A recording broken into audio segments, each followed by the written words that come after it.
ವೀಕ್ಷಕರೇ, ನೀವು ನೋಡ್ತಾ ಇರೋದು ಜನರ ಕೂಗು ನ್ಯೂಸ್. ನಾನು ನಿಮ್ಮ ಪುಷ್ಪಾ ಮುರುಗೇಶ್ ಜಿ. ತಾಲೂಕಿನ ಮೂಕಿಹಾಳ ಗ್ರಾಮದಿಂದ ತಾಳಿಕೋಟಿ ಪಟ್ಟಣಕ್ಕೆ ಸಂಪರ್ಕ ಕಲ್ಪಿಸುವ ಸೋಗಲಿ ಹಳ್ಳಕ್ಕೆ ನಿರ್ಮಿಸಲಾಗಿರುವ ಕೆಳಮಟ್ಟದ ಸೇತುವೆಯ ಜಾಗದಲ್ಲಿ ಕೂಡಲೇ ಮೇಲ್ಮಟ್ಟದ ಸೇತುವೆ ನಿರ್ಮಾಣಕ್ಕೆ ಮುಂದಾಗಬೇಕೆಂಬುದು ರೈತಾಪಿ ಜನರ ಒತ್ತಾಸೆಯಾಗಿದೆ. ಸ್ವಲ್ಪ ಮಳೆಯಾದರೂ ಕೂಡ ಹಳ್ಳದ ನೀರು ಸೇತುವೆಯ ಮೇಲೆ ತುಂಬಿ ಹರಿಯುತ್ತದೆ. ಇದರಿಂದ ರಸ್ತೆ ಸಂಪರ್ಕ ಕಡಿತಗೊಳ್ಳುತ್ತಾಗಿದೆ. ಇದಲ್ಲದೆ ಕೆಳಮಟ್ಟದ ಸೇತುವೆಯಿಂದ ಹಳ್ಳದಲ್ಲಿ ಬರುವ ನೀರು ಹೋಗದೆ ನೀರು ತಡೆದಂತಾಗಿ ಅಕ್ಕಪಕ್ಕದ ಜಮೀನುಗಳಿಗೆ ನೀರು ನುಗ್ಗುತ್ತಾ ಸಾಗಿದೆ. ಕೆಳಮಟ್ಟದ ಸೇತುವೆಯ ಉಪಯೋಗಕ್ಕಿಂತ ಹಾನಿಯೇ ಜಾಸ್ತಿ ಆಗ್ತಾ ಇದ್ದು, ಕೂಡಲೇ ಸರ್ಕಾರದ ಜನಪ್ರತಿನಿಧಿಗಳು ಕ್ರಮ ವಹಿಸಬೇಕು ಎಂದು ಒತ್ತಾಯಿಸಿದರು.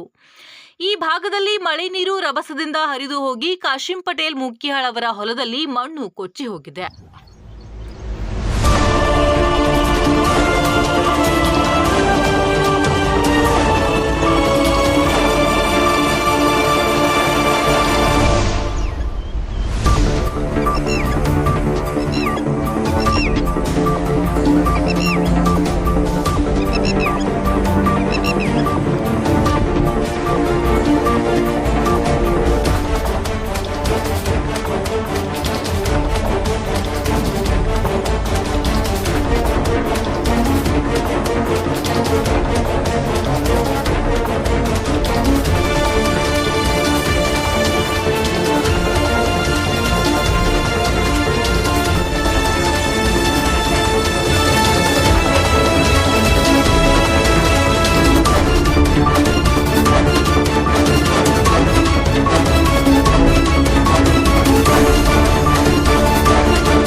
ಸಿಡಿಲಿಗೆ ಎಲೆಕ್ಟ್ರಾನಿಕ್ ವಸ್ತುಗಳಿಗೆ ಹಾನಿ.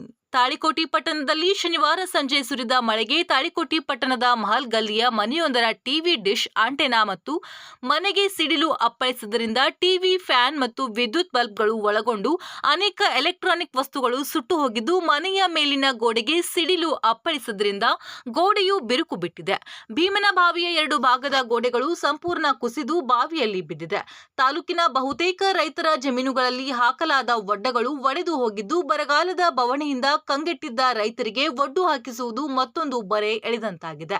ಜಿಲ್ಲಾಡಳಿತ ಹಾನಿ ಪ್ರದೇಶದ ಸರ್ವೆ ಕಾರ್ಯ ನಡೆಸಿ ಪರಿಹಾರ ಮಾರ್ಗೋಪಾಯ ಕೈಗೊಳ್ಳಬೇಕು ಎಂದು ರೈತರ ಒತ್ತಾಯವಾಗಿದೆ.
ಇನ್ನಷ್ಟು ಸುದ್ದಿಗಾಗಿ ನೋಡ್ತಾ ಇರಿ ಜನರ ಕೂಗು ಯೂಟ್ಯೂಬ್ ಚಾನಲ್.